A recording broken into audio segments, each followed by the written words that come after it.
Turner Classic Movies presents an essential guide to 52 cinema classics and the literary works that served as their inspiration. So I'm happy to know how that came about, because I was curious about that when you guys sent me the book.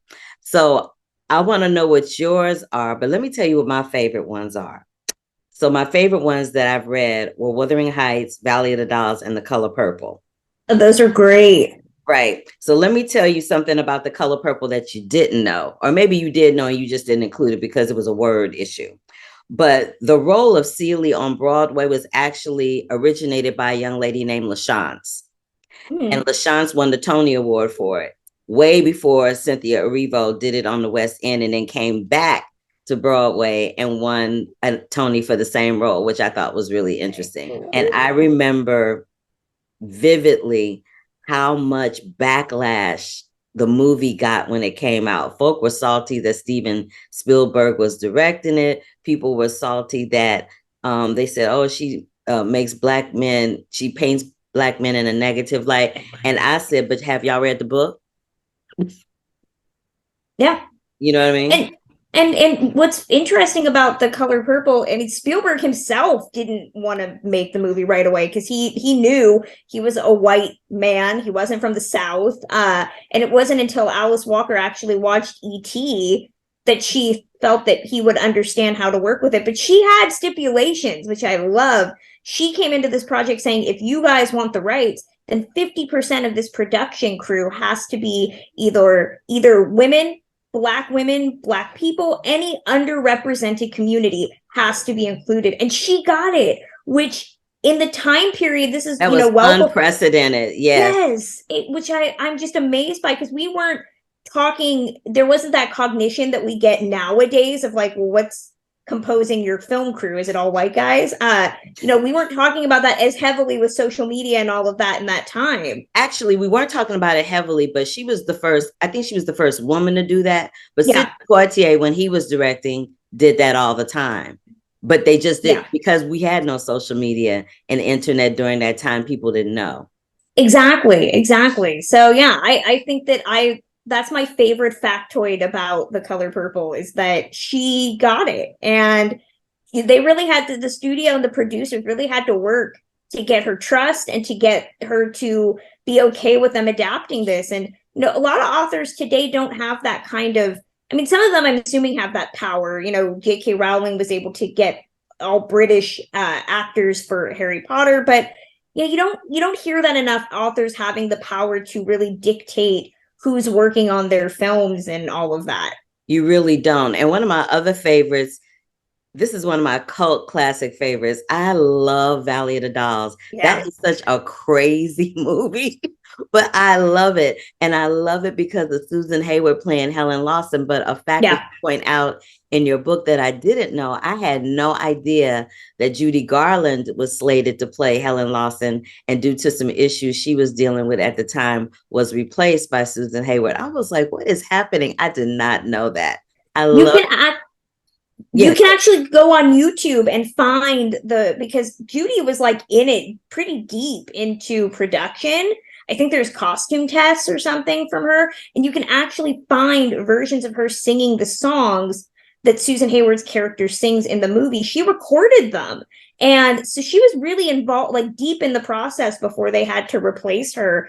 So those still exist if you want to get a little taste of what Judy could have brought to that role. Girl, you ain't said nothing but a word. When the minute you said you could find the footage on YouTube, I'm like, as soon as we finish this, I am on YouTube scouring for those clips.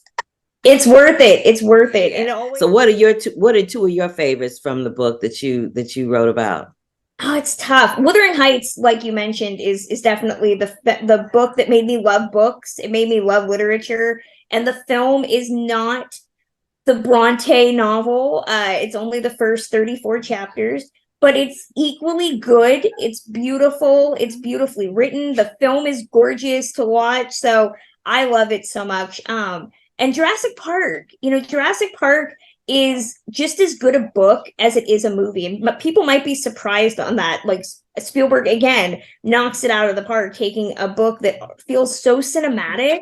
You can read that, and there's a lot of different characters, and people die that don't die in the movie. And John Hammond is a villain in the book, but Michael Crichton makes it so cinematic and fun. He puts little pictures in the book, and you really do feel like you're reading a movie almost. And then to watch the film, I mean, it's a classic, and it never drags. You are just enthralled by it all, and you are equally enthralled by the book. So those are the two that like I think are just perfect. Unlike any other year, usually I would be able to say, without a doubt, this person's going to win. Without a doubt, that person's going to win. And this year, I'm like, it's going to be either or.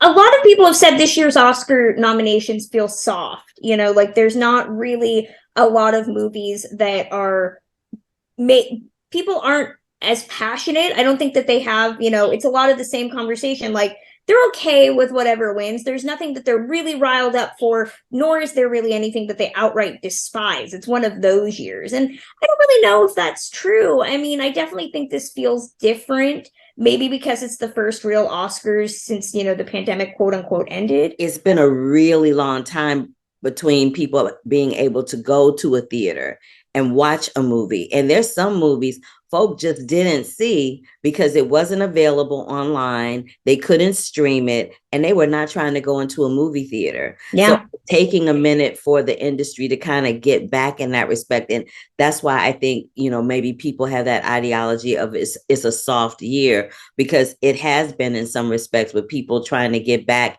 with the studios trying to get people back into the theaters. And then they tried that whole thing where they would try to release it in tandem with the streaming. Usually when something wins an Oscar, their box office receipts go all the way up. And it's going to be really interesting to see what happens this time around because of all the things that I previously mentioned. Do you think that as well?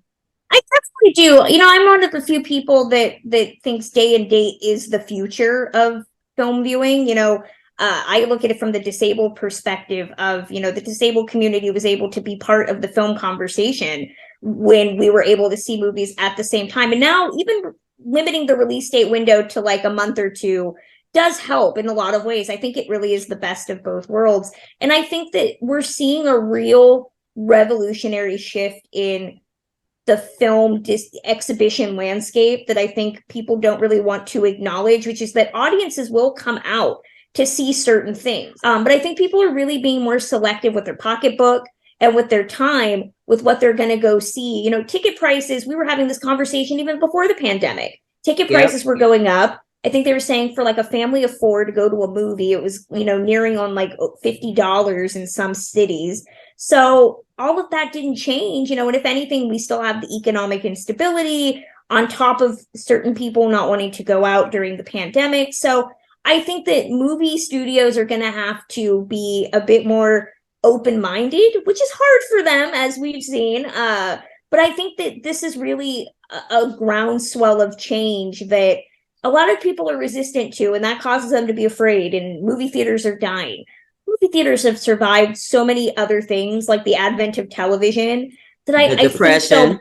The depression, Talkies. Exactly. Yeah. I think they will always thrive. It's just going to require, a bit more finesse and some compromise, which nobody wants to compromise, which is a big part of the problem. It is a big part of the problem. But you know what? Having said that, I think you brought up a really good point. I think you brought up really great points overall in terms of Oscars and movie going and movie making, and talking about the 52 books that you featured in your book. But have you read the book? I thank you, Kristen. I know how difficult this was for you to carve some time out for me, but I think you're super smart and super savvy. And I always appreciate your opinions. I always appreciate having discussions with you. And so I'm glad that I could highlight your book, and I'm glad that you could come and talk to me about that and some other things. I really appreciate you. Oh, anytime, Carla. You are an awesome person. So I was so happy that you even thought it was cool enough to sit down and chat with you about this. So I appreciate it so much. Girl, of course, we are sisters in the struggle. I will always support you. You know that.